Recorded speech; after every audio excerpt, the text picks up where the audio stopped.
I listen. I can feel it. I experience it. And I breathe it. This is music to me.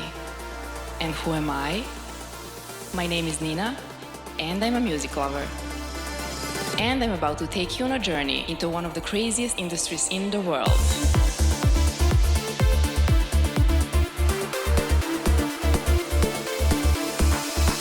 This is Connected by Frequency. Welcome everyone to a new episode of my podcast. My name is Nina and you're watching Connected by Frequency. Since one of the episodes I did with Psytrance legend White Noise got so many nice comments and feedbacks, and I happen to know another star living here in Serbia. It was about a moment when he will join me here in the studio, and now he is here. A talented and worldwide recognized Psy progressive producer and DJ. Always being surrounded by music and involved in a couple of bands is how his passion for EDM started, around 15 years if I'm not mistaken. After releasing his second album, and he has its sixth for now, he was catapulted in this crazy industry, standing alongside and sharing a DJ booth with legends such as Vini Vici, Skazi, Liquid Soul, Asterix, White Noise, Neelix, and so on and so on. Right now, I can assure you that running his own record label since 2010 and being in the middle of almost every big event made him one of the highest booked names in the business today. And I'm 100% sure that the best is yet to come. So his name is Nikola Kozic, and you may know him as Zyce. So welcome, friend, to Connected by Frequency family and to Infinity Lighthouse Studio. Hello, Nina. I hope you're feeling well today. Yes, I am. I'm feeling good. I'm glad to hear that. And please tell me, how are you feeling knowing that the world is slowly getting back to normal shape, let's call it that way, and the gigs are back on track? First of all, I'm glad they're back. That's after a long time of waiting. That's actually a really nice time ahead of us, and I'm looking forward for the summer. It's full of parties and events, and it's just like in the past 2 years of the old time of waiting. It's just like all the parties which got cancelled, now they're all happening in 2022, and it's just gonna be insane. Yeah? Thank God for that. But was it hard for you? Yeah, the last 2 years. Well, to be honest, first 6 months was amazing, because after so long traveling time, and it just came to a point that when everything stopped, I felt kind of relaxed, just like I felt good to be home. But after 6 months, when I realized that the club's not going to be open, it was like, oh my God, it's going to be hard, for the next 6 months. But at the end, with the common sense, we always come to the end, and thank God everything is now coming back, so all good. Thank God, I can say that as well. Yeah. But I guess, it was a relaxed moment for you at the beginning of everything. Yes. After you realized that this is actually gonna, start to be pretty long period of not having anything, not having gigs or anything. But thank God, as you said, now we are back on track with everything, and with the music and with the gigs and with festivals and partying. So let's pray this is gonna last. Yes, hopefully, if someone doesn't come and press the red button, and exactly, who knows? And it can happen, of course. You never know. We're not gonna talk about that. We're not gonna think about it that way. So White Noise, as I mentioned at the beginning, and you of course know that, was part of this show. And of course, I think you watched the show. I did. And as you saw, we talked about different topics over there. But and I'm sure that not everyone knows this. But I want you to explain to everyone watching and listening how many subgenres Psytrance actually has, and what is the difference between those subgenres? Actually, it's a big difference between the genres, and there is so many subgenres of the Psytrance music. It's a long list. I can start saying, starting from Goa, forest, high tech, There is full on, there is progressive psytrance, there is like psychedelic trance. That's also kind of genre today. Mm-hmm. So that's 7, but I'm sure I missed some of the genres, and it's a long list, but it's a big difference between them. For example, the forest sound is completely different. It's even more psychedelic, but it's slow. There is high tech, which the BPM is super high. You cannot even recognize is it a kick or a bass line? Is it there is a long list. Full on is also more like speed music, but still melodic. Yeah, and there is progressive, which is more slower music, but still more groovy and melodic. So yeah, it's... And that's your kind of... Yeah, that's kind of my... But why did you choose that one? I don't know. I mean, when I started with the Psytrance music, actually I started with full on. I liked the more hardcore stuff, you know, because before that I was into metal music. So I wanted something more stronger, and the Psytrance was actually perfect. But after a couple of years, you know, it's just like come to my head, you know, that I prefer something more slower. So I started with something more slower, and then during the time when I started doing music, during the time it kind of even combined with some of my previous music, which I liked, like combination of full on and progressive. And even today I can actually hear my fusion of these two genres, you know, like psychedelic full on, like a speedy fast music, and on another side there's progressive, which is more slower and melodic. So at the end it was actually a good thing to do, because with this kind of genre which I'm doing, let's call it like psy-progressive, it's perfect for the events, even indoor or outdoor, because it fits to even full-on parties and even to progressive parties, which are, let's say, the main events in the world, you know. So with the progressive, I'm kind of in the main time, and with the full on, I'm more in the beginning or at the end, like morning. So it's kind of perfect for both events, you know. Yeah, that's perfect combination, I guess. And it's hard to get away from your origins. You know? That's true. That's true. Okay, but how did you end up producing, you know, at first? What motivated you? What inspired, or who inspired you?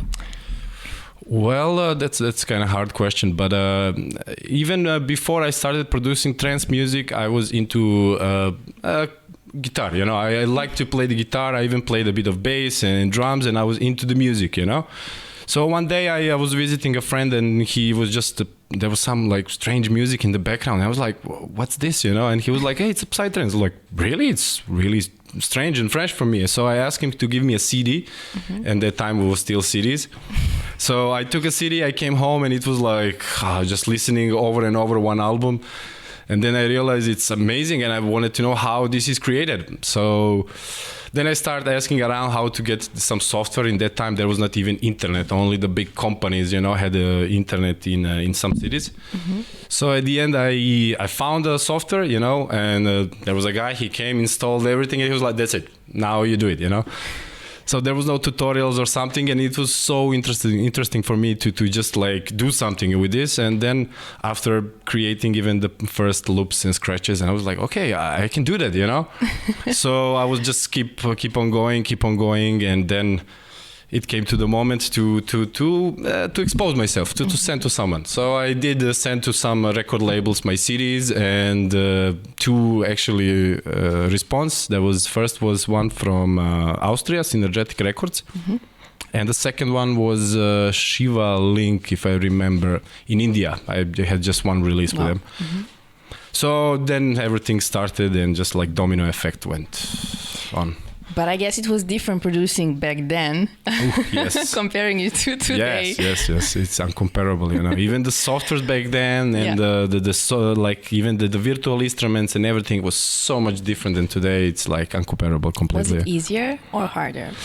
Well, I have to say, was it easier to get on the market in that time, because there was no many artists, especially in progressive. Let's go in section. So when I came, okay, maybe it was a good music, maybe because there was a space for me there, but at the end it was like after a first year of release, I already got some international requests, you know. First was Russia, then was Denmark, Sweden, Croatia, and it was just like it was 2009 already, like a year after my first release, which was top. Wow. Yeah. Good for you. It okay. was. If I ask you to compare your music, actually not your music, we're going to talk about your music, but let's compare this specific music, this specific genre, Okay. 5+ years ago. Okay. And compare it to today. What would you tell me if I ask you that? Well, it's a big difference. Just maybe not 5, but let's say 7. After 2015, that 5 was like, plus, I said. yeah, that was the year like when everything got changed, you know. And thankfully to Vini Vici, our music get so much exposed, you know, on the big events and big market, and that was a big game changing for the whole Psytrance scene. And I can only say thanks to them, you know, like, thank you guys if you're looking this, thank you. And they're really good people, and they made to whole bunch of artists alive much better. But they did made it a little bit commercial. Of course, yes. Of course, yes. That was the missing link in a Psytrance genres. I mean, okay, let's call it now like Psy-EDM. So there is even one more genre to the list of the genres we had just in a few questions before. And but I have to say this Psy-EDM genre, it's different even by production and even by the music by itself. But it's still psychedelic, you know, so, and it's hardcore, which I like, and that's the good thing. Well, the bass is over there, it has to be. That's true. So, I mean, I like it, so, I mean, I'm fine with that. Me too. And you can see people are going wild, you know. Yeah. Like that. All around the world. That's true. Okay, so what about your music production? Speaking of quality of that production, of course, at the beginning it was completely different. It was not that, you know, big deal. Speaking of the quality, how much did it actually change since the very first? Let's call the moment the very first release album, Hypercube. Well, it changed a lot, you know, like, as I said, even the softwares you're using today, they are way more quality today than before. But I have to say that from the beginning of my career, I think that the good production is something which is something which was always with my sound, you know, like I have to admit that I think I had always a good production, and I know that people were always asking some kind of questions, how I produce this or this or this. So I can say it's confirmed, let's call it like this, but the difference is huge, you know, like it's incomparable, you know, it's new age, you know, like it's changing every year, you know. And I can even say that I can recognize the production level even after 6 months, you know. So every 6 months, you know, I'm thinking, okay, this is my maximum. Then after 6 months, okay, no, you know, and it's just keep changing all the time to better. But are you sometimes listening to your old production? Yes, I did. A few days ago I did, you know. Do you find it funny? Yes, it's funny. Actually, yes, a lot of fun, you know, just... I even ask myself how I even produced something like this in that time, you know. I was thinking that if I did something differently, maybe it will be even faster, you know, to go to the top, but that's all I will past, change, you know, this or that. Exactly. That's normal. Okay, let's talk about labels. Yeah, sure. If we go through the history of your releases, we can see that you were part of many labels. I did. Including Spin Twist, Iboga, Iona Music, Blue Tunes, etc. There was even more. Of course, I said a lot more. But I think the real game changer moment for you, and I always like to mention this, happened actually in 2010 when you released your second album under Spin Twist. Yeah. If I'm not mistaken, I think this led to global recognition of Zyce and opened so many doors of big events and festivals around the world. Prove me right? Yes, I can say you're right. I mean, in 2010, I just realized that the making your own label, it's not a hard thing to do. and internet was already spread all over the Serbia at that time, and we were just thinking we already had a crew. We have artists, we have mastering engineers. It was like we have everything to start a label. And even my best friend, my actually first neighbor, he was like a really good designer. And I was like, let's put all the guys together and make some good story about us, And then we decided to open a Tesseract Studio Records. We got an idea from the movie Cube. It was at that time was a big one, and then it was different, But in the beginning was hard, as Serbia is kind of hard starting point. Let's call it like this. But during the years we expanded. That's why I even when we opened, I was still releasing for other labels, which I can maybe even say to the all new producers. It's a good thing that they all released for as much as label they can. It's a good thing because every label have their own listeners, they have their own crew, so it's good, especially in the beginning, so you get as more listeners as you can, and then as soon as you get established, then it's good to have your own label, or that you are in some big label, and that's definitely a good way to do. But you mentioned your label, but you launched actually that label at the end of 2010. Exactly. But actually, during the 2010. You started going wild over there before launching your label. Yes, but it was thankfully to the label I released this second album. Second album was released on Spin Twist, and this label was at that time very big in Germany, like huge. So after that release, there was a lot of festivals from Germany just calling, and that was definitely a big thing for me. And after that, I actually felt space that now I can do my releases on my label as well. That was a really good thing to do. And then it makes label bigger, then it makes other artists as well bigger. And also when they start going around the world, they also make a label bigger, and that was it. But in the beginning, when we made the label, it's supposed to be like a friend label. It was like 7 of us. We were sharing everything. I was a founder, but there was like all the guys. We were like splitting everything equally. And then during the time, it was hard thing to do like that. So we just made it as all the labels around the world, how they did it. So Okay, but what was the main reason that you decided to launch your label?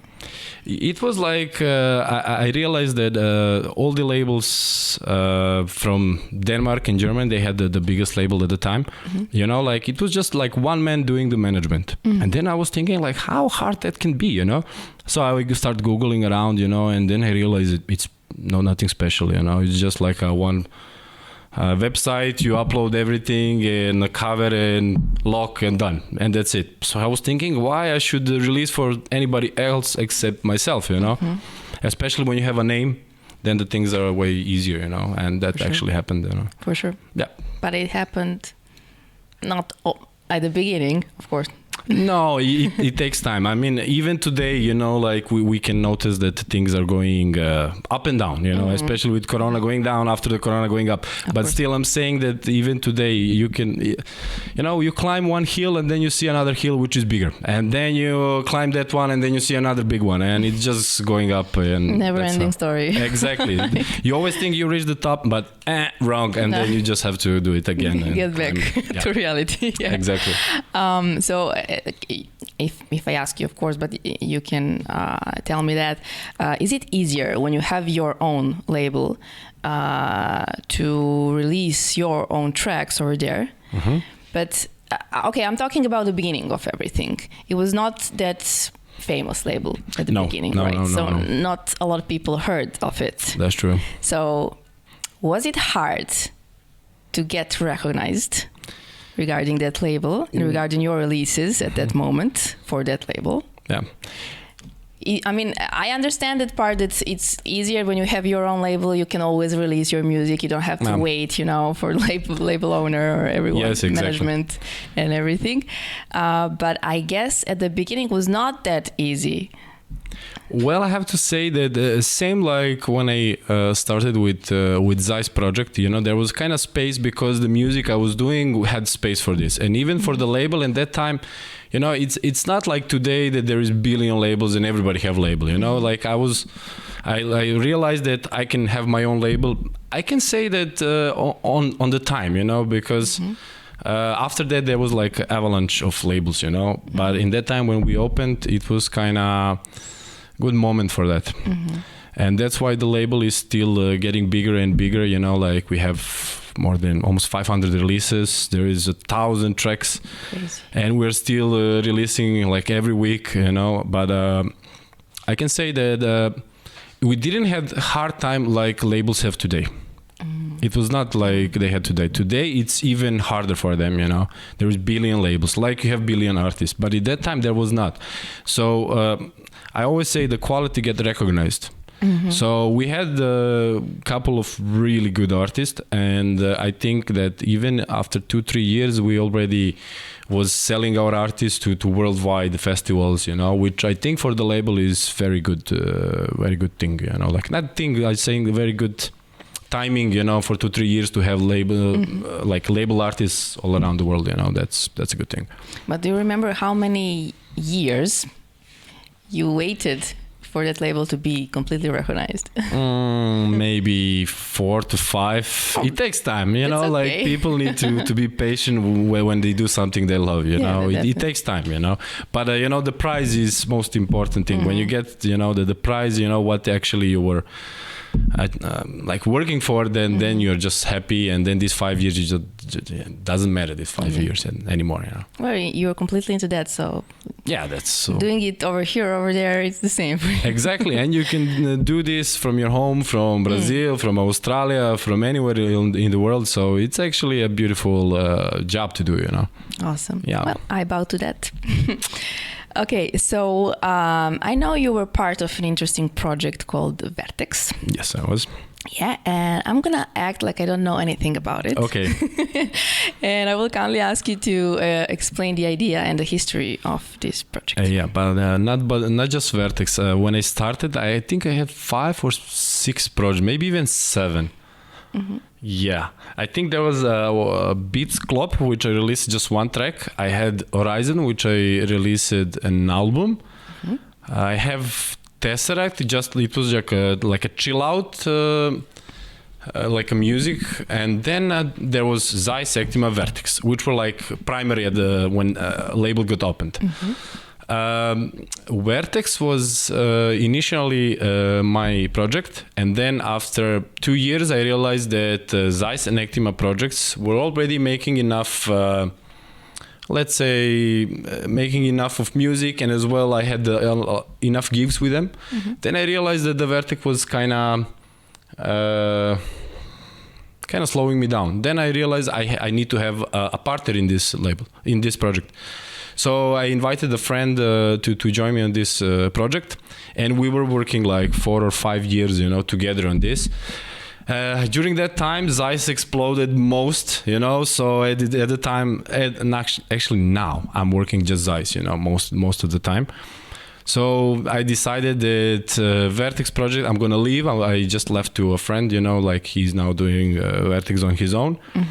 And Actima project I'm still doing, you know, from time to time, but we have just 2-3 tracks during the year, you know, comparing to the Zyce, which I have way more, you know, way more. Yeah. Awesome. Yeah. All right. But you are not a prisoner of one style. This is what I realized. Yes, that's true. That's true. That's cool. Thanks. You know, from time to time, you add a little bit of techno and house into your production. Yes, there was in that. Yeah. So how important, in your personal opinion, is to be creative, open-minded, always ready to experiment with new stuff, new styles? Well, I keep saying to people, like, I can give you the most delicious cake in the world, and you keep eating it every day. You know, eventually after 6 months, you will get sick of it. You know, it's just like how the things work, you know. So in my opinion, I have to have variation in the genre, otherwise it will get bored, you know. And especially when you're doing something after 15 years, you know, then you cannot stay same, you know. It's just like you have to evolve. Otherwise, if you keep doing something, it just feel like you're stuck in the loop. So eventually, you know, it was a good thing for me to to experiment with the different genres. I also have a band on the side, which is like a fusion of many different music. I have Actima, which is also a combination with techno. I have a Zyce project, which I infuse with some other genres, as well, and I actually enjoy that. And I'm proud to say that I actually love every music on this world. For me, there is just a good song and a bad song. That's it. That done. I don't categorize differently, it's just like that. Perfect definition. I'm always into that kind of artists, who are not like stuck into one style, one genre, and like I don't care for anything else. Yeah.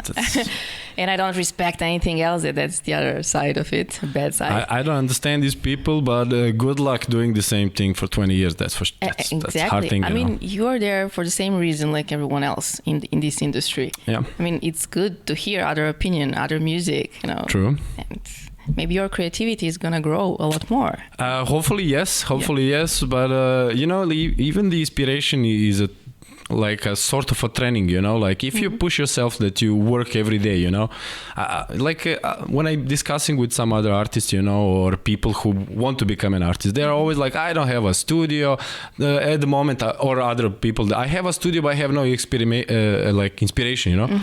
But I'm telling them, like, when I started, it was like 2 hi-fi speakers in the corner of the room. That's it, And to other people, when I'm discussing about difficulty, like I'm trying to explain them that it takes time and you need to work for it, and it always come back at the end, But you need to put your hands on the table and say, okay, I'm going to do it, and sacrifice a lot.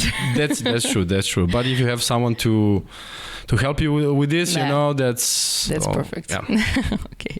And support. So, as you said, of course, you respect other styles, other genres, other artists, right? Yeah. So you're not afraid to collaborate with anyone out of the psytrance world. No, of course not. Okay. Of course not. No, so there are no boundaries over there. No. Regarding that. That's actually the beauty of the music.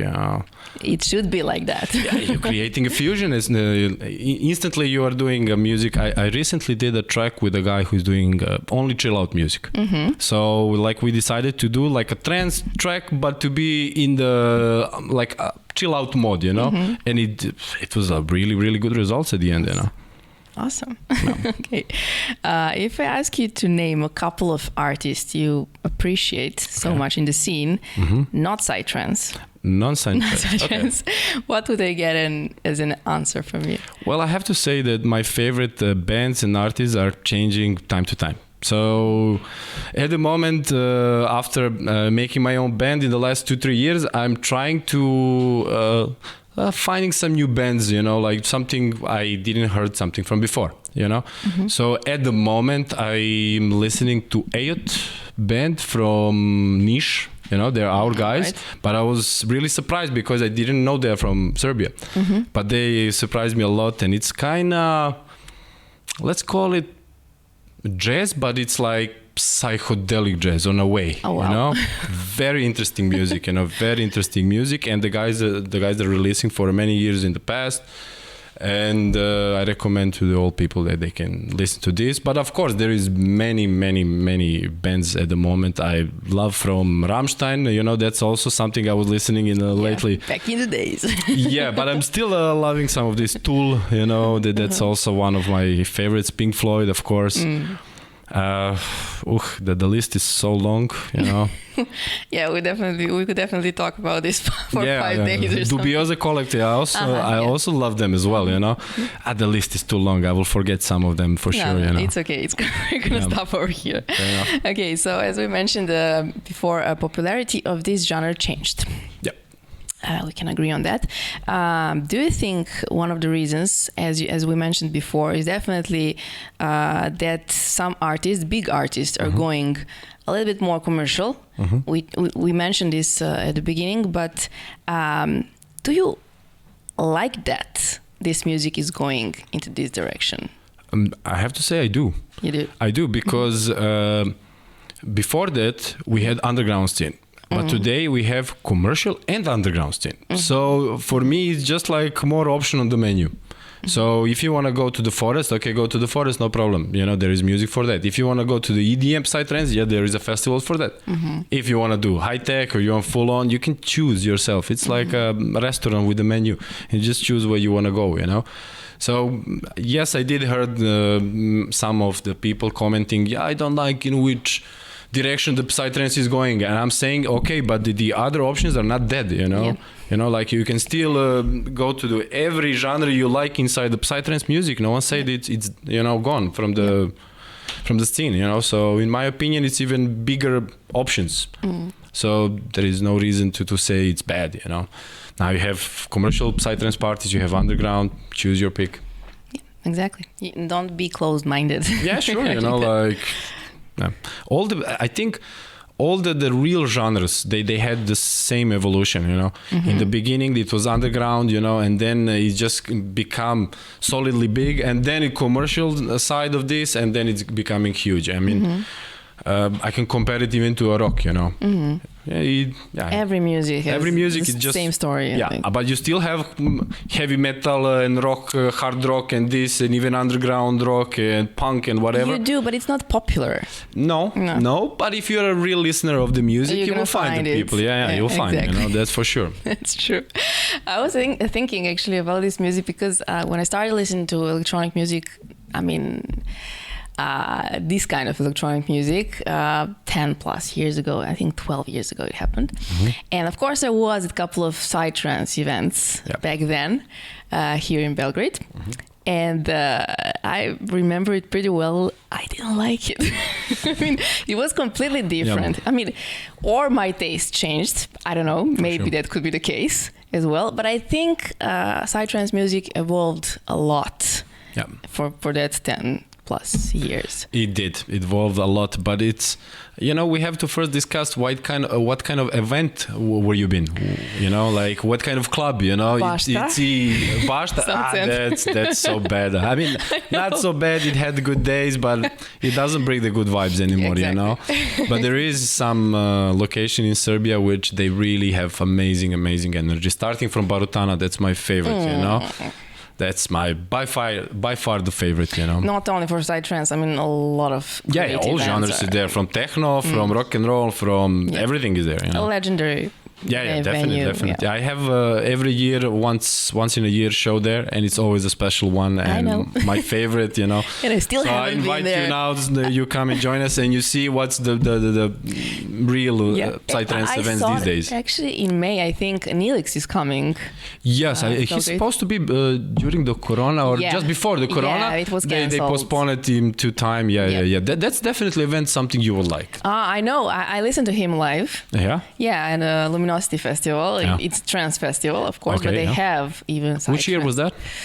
2018, I think. Okay, it's different now. Way different in Nilix. Really? Yeah. I'm curious because I like his style. It's different. It's not a typical, you know. It's Psytrance. not typical. No. We call it in our music. We call it offbeat. So it's one more genre to add to the bunch. Offbeat. Exactly. Yeah. It's a German, or better say Hamburg style. They say it Hamburg style or offbeat. You know, it's really their own signature. You know, if you go to the Hamburg, whoever is doing Psytrance, they are doing it like that. It's offbeat. Nice. It's like a must, you know. Oh, definitely. I'm looking forward. And it's going very well there. I'm going now in a couple of days there, and of course, always on the lineup there is some offbeat artist. You know, that's like a primary thing there.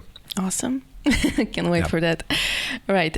So one of the most interesting topics for me, and I like to talk about this when I can, of course, the popularity of certain tracks. Okay. How they end up that popular. There is one everyone knows because it became so viral. Yeah. When you enter Instagram and watch Instagram stories and Instagram Reels over there, you definitely cannot avoid hearing this kind of this track, this specific track. Of course, I'm talking about Anjuna. Yeah, sure, I know. A track that you did with Liquid Soul, featuring Solar Kid.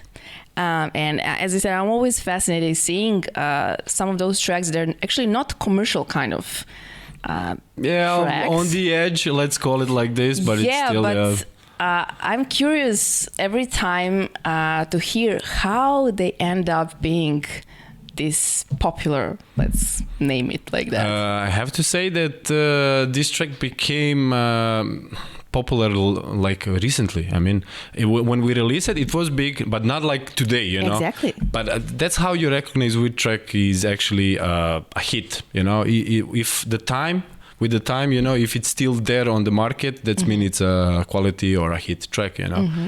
And this Anjuna track have a cool history, you know, like Liquid Soul was in the Belgrade, you know, and in that time, you know, I was just inviting him, let's have a lunch, you know, why not, you know. And he was like, yeah, sure. So we were on the lunch somewhere here in Belgrade, and then I invited him to my home. You know, I have my studio at home. He was like, yeah, sure. So we went to my home and I showed him a studio, and then like, oh, should we start something? Yes. And then we just like started something, and that was actually Anjuna, you know, that was the only time he was in my house, in my studio, and we produced Anjuna. And it was released on his album, and it was, let's say it was a hit at the time, but after a few years there was a couple of artists starting to do the remixes, and now it's like remixed by many artists, starting with some Eurotrance guy, Jordan Suckley remixes. Yeah, there was in a Psytrance genre, there was Symbolic, there was Outsiders, there was in Chill Out, what's the name? Merlin and South Zone. Not South Zone, it's called I want to remember now. I will remember during the interview, definitely. But there was many remixes. And then lately, since Reels and Stories came up with the Instagram, there was like a bunch of people starting tagging me for this track. And then it's becoming like a background track all the time, always on the break, you know. And people like it. That's a good thing, you know. Even today, I'm getting a lot of requests from the artists to do the remix of this track.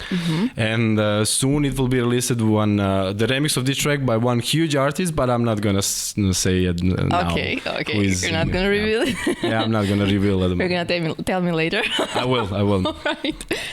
Okay, but I'm just always curious, you know. Okay, of course, your track was popular in the beginning, but not everyone knew about this track. But someone needed to push it to make it this viral thing. You know, it's not only important that a lot of people or a lot of artists are remixing this track. True. Which you can find with a lot of different tracks, different genres. But how it end up, you know, being so popular on social media? On social media, I actually have no clue how it became. Someone needed to push the first. Yes, you know? yes. But releasing this track with Liquid Soul, it was already a push, you know, because Liquid Soul is a huge name in our genre. It's a huge name. Today is even bigger. It's even bigger than before. And also, we released this track with a really big label, Iboga. You know, this is the biggest label in our genre. You know, so it was a hit back then. But how it became big today, you know, in the last 1 year or 2 years, I have no answer to that. No one knows. But it just became viral, you know, like you know, like all the other tracks which became viral. You don't know how they became viral. You know, it's just like you prefer some other tracks, but this one became a bigger hit. And this was always a curious thing for me, because many times, you know, like from some track which I expect to be a hit, let's call it like this, it's never like that, you know. It's always some track you don't expect, you know, and it's just like that, you know. What I heard about it, sometimes it happens like that. I'm sure that it was not your case, but sometimes you can pay for a specific TikToker or Instagram influencer, whatever, to make it a blast over there. It's still a hard thing to do, you know. Like you can still go around and pay, but it doesn't go like that, you know. It doesn't go, you know. Like it's mostly all these offers are fake. But if you find a huge channel, you know, which having lots of subscribers or something, you know, then even when you pay them, you know, it's not, you know, that he actually can how can I say, that he can guarantee you that this track is gonna be a hit, you know. It's just like this. If the track is a quality enough, if it have this signature melody or whatever, this is how actually the track becoming a hit, you know. It's not because someone paid someone to become big. It doesn't work like this, you know. It can help, I guess. It can help for a small push, you know. But you know, if you want to become like a big hit, it doesn't go like this, you know. Like, you know, the best way is that you made a good track and then people start to share it in between them, and that's mean they actually like it. If you start paying people, you know, to listen, it doesn't go, you know. Mostly it comes with a commercial or something, you know. Who likes commercial today, you know? Like, but exactly, you know. No one. No one, you know. Talking about YouTube right now. Yes. So we mentioned Liquid Soul, of course, who I respect so much and who I listened to live a couple of times. Amazing artist. And I see the similarity of your production with his production. Yeah. And I guess this is why two of you connected and you collaborate often. Yes, could be. I mean, when I started, he was the first big artist who actually supported me, you know, just with chatting, answering, listening to my music demos, playing my music.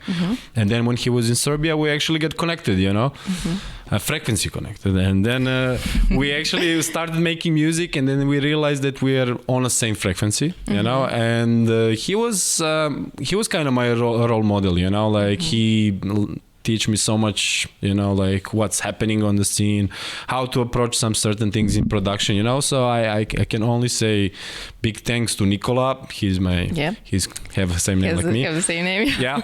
So I love this person. He's an amazing guy, you know. So yeah, it's true. I can say only it's true. Okay, so I guess you have a great relationship. Yeah, we do. Okay, cool. So beside Liquid Soul, of course, you work with a lot of great artists out there, one way or another. Who do you like working, sharing DJ booth and production with? Honestly, during the years, I realized that I have the best synergy with my best man Flagma. He's my long time friend. We've been through many things together. We even founded the label together, you know. We have a long history, you know.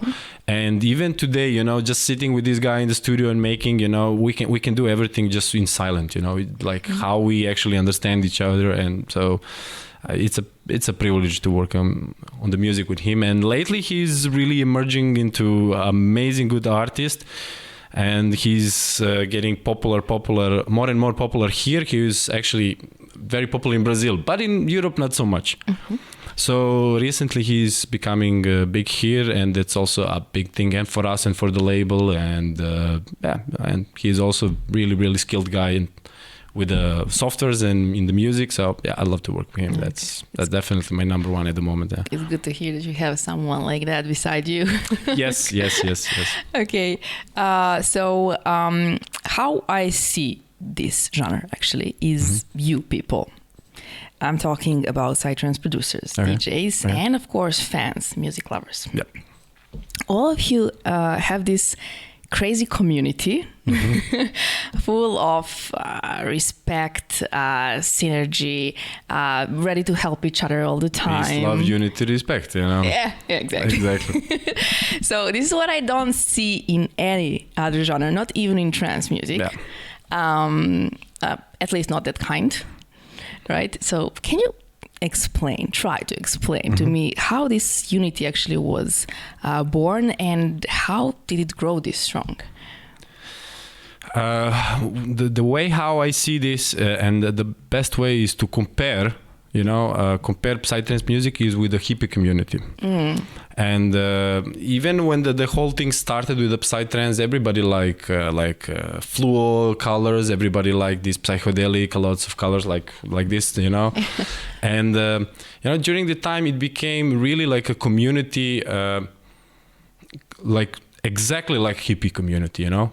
And also the festivals are made like this, you know, that the people are getting connected, you know. It's not like you just come and it's a party and done. No. It's definitely another thing. When you're going to the psychedelic trance festivals, starting from Boom and all other, you know, they are really taking care of all the specific details, you know. They have all kind of things to connect to people, from yoga, from all kind of different classes, so people are getting there and they're hanging out, and they're staying for 7-10 days, and they are definitely people of the flower. They're taking care of everything, like grass, trees, air, I really, really respect that, like when you're with these people and like if the whole world would be like this, we will definitely be among the flowers, and there will be no wars, and that's definitely a good thing. Yeah, it would be awesome.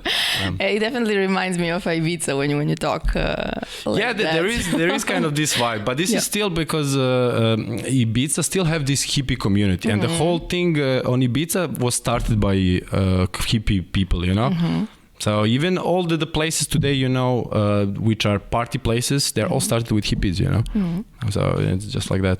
Understandable. Understandable. Okay. So you are from Serbia. Yes, I am. So you're not from Israel. No, I'm not. Like 90%, of the Psytrance artist is. So does it make harder to get noticed when you're not part of this famous Psytrance base?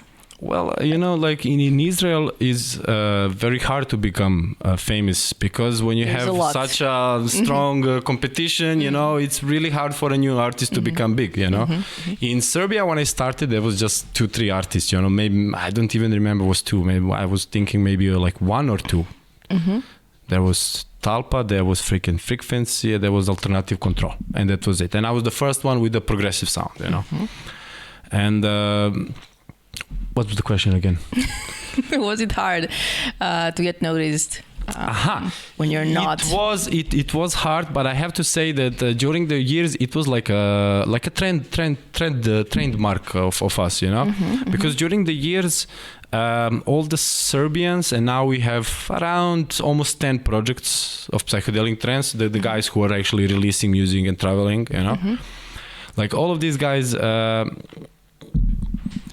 They emerged after some time, and they actually after several years they started calling us like a Serbian style. So we actually get our signature note. There was before there was like a Scandinavian style, there was Israeli style, there was German style, and today we have a Serbian style as well, which I have to say I'm proud that we have this. Lately now we have also a new wave of Brazilian artists, which is also nice. And in Psytrance genre, this is really beautiful thing, because if you go in any corner of the world, someone, let's say in Germany, they mostly like offbeat, In Serbia, they mostly like this kind of Serbian style, rolling basses, and this kind of Greece as well, Balkan especially, Then in Israel, they at the moment like square bass line. So this is now really a long topic of the possibilities, but yes, it was hard to escalate, but at the end it was worth it, and then you get your own signature sound, and then that's top. And you should be proud of that. I am. Okay. So here in Serbia, yes, we do have a small Psytrance fan community. Yeah, we know. So from time to time we do organize these kind of events over here, and so you were traveling all around the world, literally, like Australia, Brazil, Mexico, Portugal, Israel, Germany, Europe generally. Yep. So I want you to reveal the main difference between the Serbian scene and, for example, South American. Well, it's huge difference. It's a huge difference. I mean, to be honest, nothing can be compared with South America. I mean, for example, the small party for them is, let's say, 3,000, 4,000, 5,000 people. This is a small party for Psytrance, and the big parties, there are 10 and up, This is totally different, When you come to a festival, let's say with multi-genres of music, Psytrance is the biggest genre there, They just love this sound. And what was a funny thing, we like 2 weeks ago, we were having a party in Novi Sad, and there was like a community of Brazilian dancers in Novi Sad, and they asked me to join me for the party, and I was like, are you sure? Like, you really want this? Like, yes, we love Psytrance music. It reminds us when we dance, it's similar to samba. And then I was like, okay. Then I start thinking all these people from Brazil, why they like Psytrance, It's easy for them to dance fast, how they do on their own carnivals and whatever, So maybe that was something what makes them closer to this genre than other genres. But I can only be happy with South America. You know, it's completely different than all the other places in the world. But every continent and even every state have their own different love to psychedelic trance music, you know. Let's say Italy, they like high tech, you know. In Germany, they like mostly offbeat. In Serbia, they like full on mostly. In Israel, yes, like this. In Australia, they like forest style, you know. In Japan, they like full on. You know, it's just different in every country, you know. So when you're talking with different artists, you know, so one artist, he's big, for example, in Israel, like for example, Talpa, you know. But in Germany, not so much, you know. But if you talk to Phlegma, he's in Brazil, huge, but in Europe less, you know, so it's different to every artist which you talk to, you know. Interesting fact. Yeah, it is. But the craziest, if I ask you about the craziest crowd, the craziest would you say crowd. South America or something else? South America, let's call it Brazil, and Israel and Serbians. That's really top three, definitely. Top 3. Okay, I'm not gonna say which one is number one, but these three are definitely the let's call it like the strongest guy on the dance floor, you know. They are like full on, totally, you know. Right. Cool. Okay, so we have a little game over here. Okay. And I have those 7 pieces of papers. Okay. I'm gonna ask you to pick 3. 3 out of 7. right now. Yeah. Okay. There are questions on each of those pieces. Okay, 1. And I'm gonna need you to answer that question. All of them, huh? Yeah. Okay, starting with this one. What's my hidden talent? I don't know. Not everyone knows. Maybe playing a guitar. Is that counting? Well, not everyone knows that for sure. Okay. Maybe. Okay, I'm. Talent. I realize I'm good with plants. Let's call it like plants? this. With the plants, yeah. Oh, wow. Yeah, I can make my own garden. Let's call it like this. Interesting. I'm gonna ask you to come to my place. yeah, during the Corona time, I didn't know what to do, so I was like testing with some stuff, and then I was like, oh, that's interesting, you know. So yeah, that's normal. Yeah. Okay, the next one. The next one, okay, a long one. You got a goldfish. It promises to fulfill any 3 wishes for you if you let it go. What are your 3 wishes? Health and health. You know? No, come on. Okay. I don't know, but I have to say all my wishes are granted. You know, like whatever I had as a child, all my wishes are granted, and especially this year. Okay, they supposed to happen in 2020, like my favorite festivals, you know, which are gonna happen. That was definitely my like Boom Festival, like Tomorrowland Festival, Universo Paralelo. But this festival happened in 2020. After that, they started lockdowns.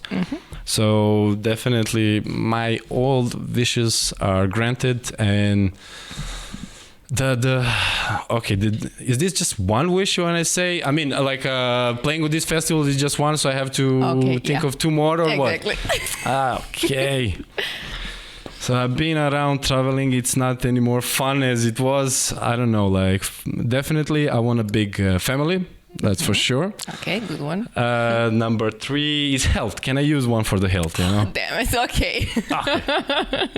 All right. I'm not gonna torture you. Fair enough. Okay, and the third one. Okay. The biggest regret. Okay, the biggest regret is not reading every contract I signed. And I did sign one contract which was actually definitely a problem for me even till today. Oh my. But I'm slowly managing the way out from this. So yeah, that was my biggest regret. Guys, read the contracts, even the small letters especially. Yeah, definitely. I think you're not the only one that's doing it. Yes. That was a huge mistake in my life, but we will find a way out. Definitely read every single contract that you get. Every. not only regarding the music. Yeah, literally every, especially from the banks, guys. That one as well. Definitely. All right. Let's go to a couple of more questions. Sure. what is the most memorable event you were part of? The good one and the bad one, the best and the worst experience. The best experience. Oh, just one? You can name. There was many of them, you know. But okay, my first performance at Universo Parallelo 2014 or 13. I'm not sure. It was a long time ago, but definitely that was my top event in Australia. That was Maritreya. And there was a second time Universo Parallelo when I came with my broken muscle and I came with a crutch, you know. And, you know, just when the crowd see me that I'm coming with a crutch to the stage, you know, they already like start, you know, that was really, really nice. And then when I finished the set, they give me an extra applause. And then I started even crying. That was definitely my high peak moment, you know, but the worst, I don't know. The worst, I don't know. There was some bad moments in the beginning, like in every business. But I cannot. Usually the bad things I forget. You know, like it's just like I blocked them and they never happened for me, and that's it. You know. I don't know. Bad experience with the promoters or there was like always like the promoters don't show up, you know, to pick you up, or you actually don't get paid or something like this. It's happened. But you know, like more you are into this and longer you understand these things, less and less happen. You know. You know, that was all the bad things. They happened. Like let's say 7, 8, 10 years ago, you know. So like in this time, rarely, okay, to knock on the wood, and let's hope that the evil doesn't hurt us, but they were all in the past, you know. Let's hope that nothing bad is going to happen ever again. Yeah, to knock on the wood, as they said. Yeah. Agree on that. Right, so speaking of the events, I cannot forget to mention one of the upcoming ones. The ones that has a specific place in my heart. I'm talking about Tomorrowland. Yep, of course. Unfortunately, I'm not gonna be there when you are playing. I think maybe something changed. I don't know. Let's see. Because you're playing during the third weekend. Yeah, the last They one. added the third weekend from this year, and I'm gonna be there during the second one. And I was really looking forward to hear you playing over there, because it's gonna be your debut. Tomorrowland, yes. At Tomorrowland, yeah.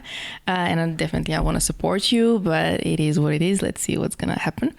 But how excited actually you are that you're gonna perform in this kind of festival? Yeah, I'm very, very, very excited about it. I'm nervous even now when just talking about this festival. You know, it's the biggest festival I think in the world. You know, in this electronic music. Definitely, you know. Yeah. And I don't know, I get the goosebumps, you know. I mean, it's not my favorite festivals, but I'm still super excited. I mean, Boom is my my option. It's your kind of That's true, music. That's true. But it's still, you know, just to playing Boom, it's on Tomorrowland, sorry, it's just like for me, it's definitely my highest point of career, you know. And I'm proud of this so much. And to be honest, when I published the flyer, I realized that that's a good thing about my name. I'm always the last. You know, always the last, what kind of lineup you have, I'm always the last. Even in Tomorrowland, you know, it was like the biggest lineup ever, and everybody noticed me because I'm always the last, you know, and that was like the easiest thing. That's that was bad cool. Then. But that's actually super nice, you know. Even Universo Parallelo, my last time was 2020 when I played there. You know, they were the first like to do the lineup opposite. They started doing like from the Z first, you know. So I was like the first one, you know. So in any case, it's good, you know. Like that's cool. Yeah, it is. Yeah, I'm curious to hear what you're gonna say after performing there. And it's different kind of festival. I know. Single. I mean, I played Exit many times, but this is the closest. But it's still not comparable. No, if we talk about the size, it is close. Okay. Almost the same. Okay. But everything else is different. I know. All the music as well, because at Exit you can find a lot of different music, not only the EDM. That's true. But over here you can find only EDM, and I think there's like 16, 17, 18 different stages. So yeah, you cannot see every single stage. I think there was just for Psytrance there is 2 stages. It was one stage, and right now I think it's one stage. No, it's I think I was maybe it's the same stage, but they call it differently every week. Every year they change some names of the stages. Because there is Psy Gathering, which was actually an organization which is booking Psytrance artists for Tomorrowland, and there is Alteza. And then they added it. So so there is like a label called Alteza. It's like a Psy EDM. You know, they have their own stage, but I think it's the same stage, but they just call it different on this week or another week. Maybe I'm not sure. Or not only week, the day as well.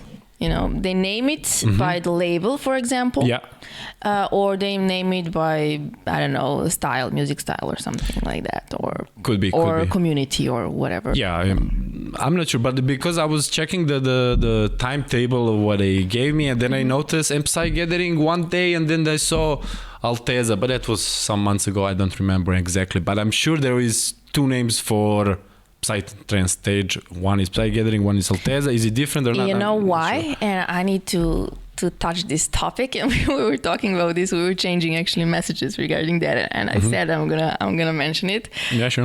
We were never, just to make this clear, we were never fighting, of course. No. But I am on a trans side and he's on Psytrance side. Hit me with the questions. Any questions? I'm ready. I'm here. Yeah.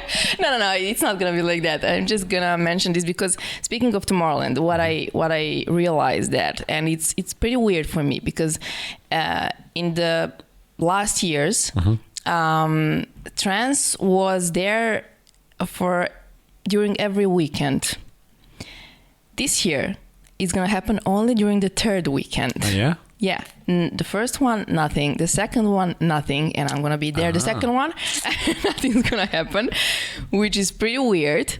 But Psytrance is happening the first, the second, and the third weekend. As you see, the Psytrance. How did this happen?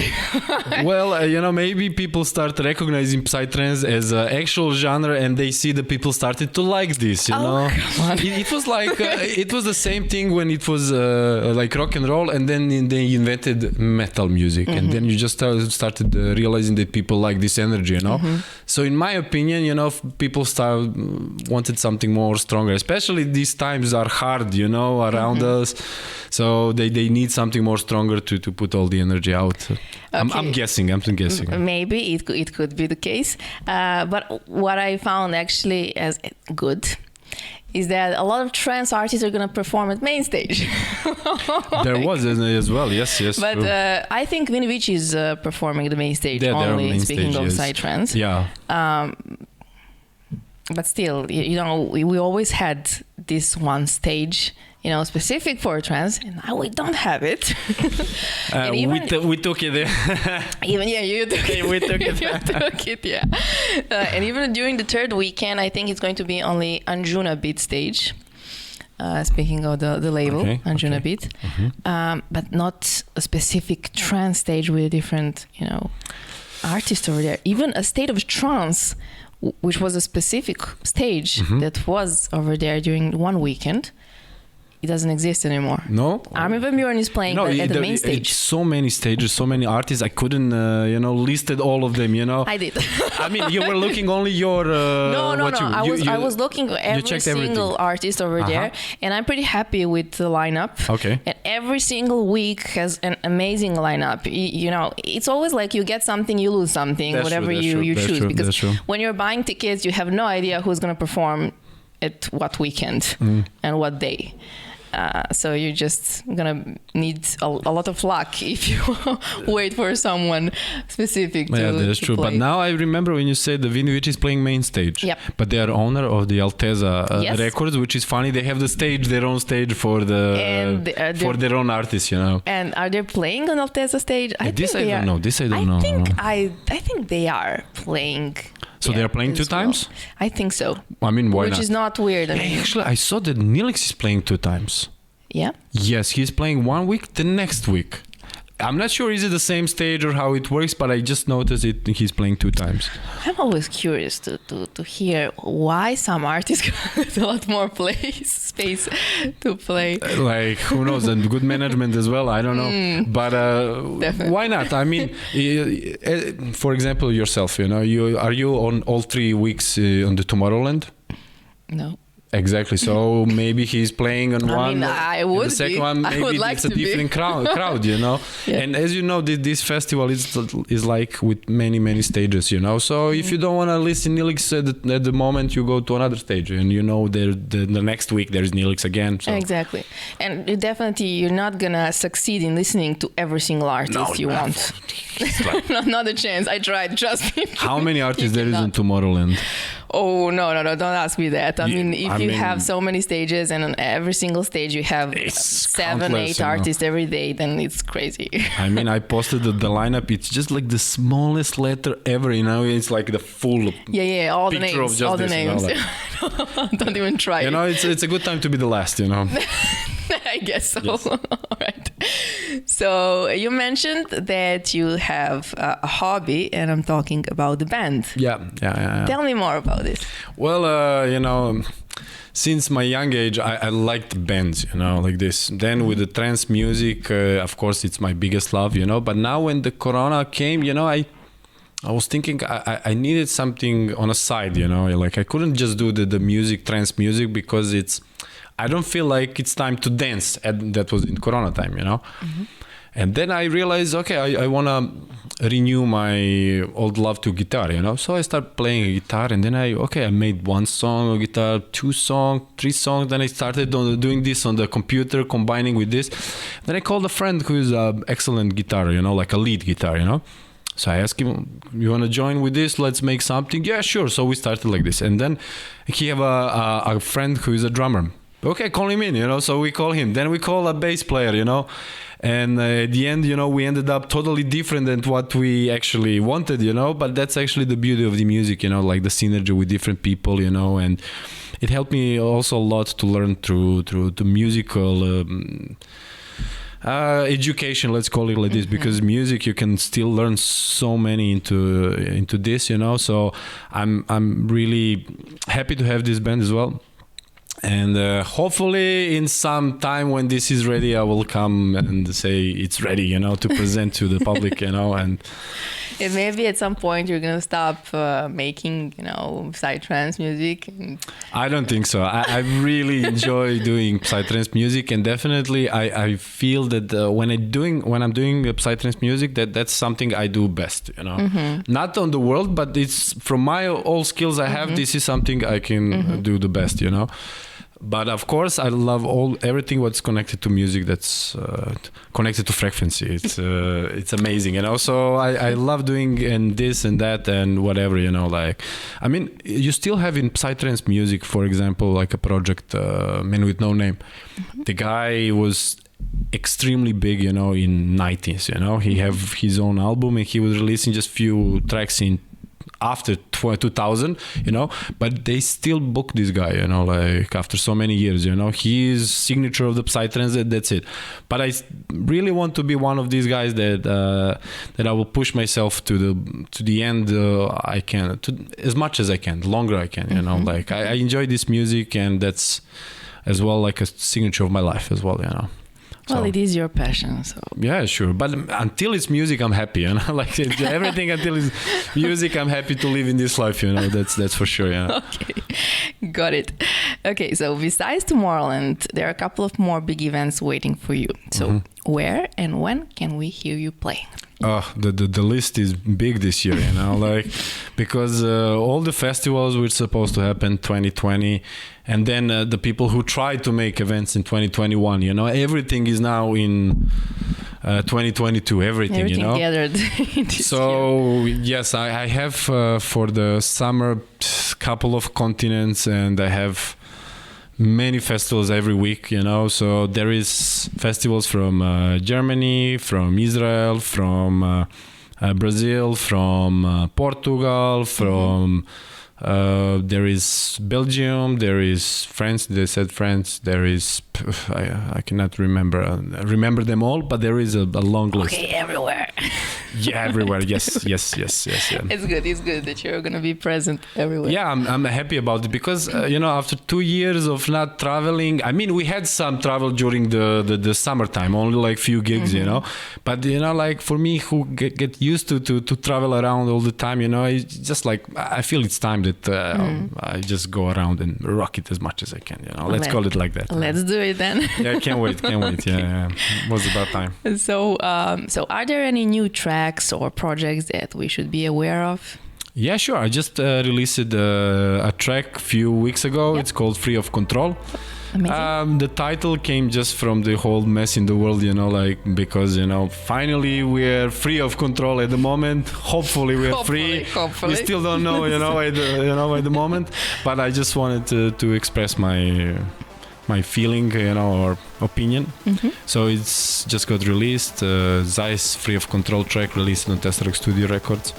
And just a week ago. Mm-hmm. And we'll see what's happened with this one. Awesome. I think it's gonna be a blast. Yeah, hopefully yes. You never know. I'm gonna put it in the video description, so guys, you can find it over there easily. So okay, well, Nikola, it was fun talking to you. It was absolutely my pleasure. I'm glad to hear that that you enjoyed as well. And thank you again for making this episode interesting and for sharing your story with everyone watching and listening. Okay, so over here we have a poster. Okay. As you can see. Creatures of the Night is the name. And this is what I ask every single person that comes to this studio. Yeah. To leave a mark over there. Yeah, sure. As a signature and a fingerprint. We're going to do this afterwards, after I close this interview. Mm-hmm. And I have a small gift for you. Okay, nice. Don't choke. Oh, thank you. This is a gesture. From the studio and from me. Love it. Thank you. Nice logo as well. Really love it. Thank you. I'm glad. So I wish you great success with all the upcoming releases and future events, future gigs. I will for sure keep following you and supporting you and your brilliant work. And, you can always contact me whenever you want, whenever you can, whatever you need. Thank you. Appreciate it. Yep. Okay, so thanks to everyone for watching and listening to this podcast. Let me know if you like this episode by clicking on the like button below this video and leaving a comment. If you haven't subscribed to the Connected by Frequency YouTube channel yet, do it and do it now. Of course, keep in your mind, we are all connected by frequency. Until next time, stay safe and have fun. Bye-bye.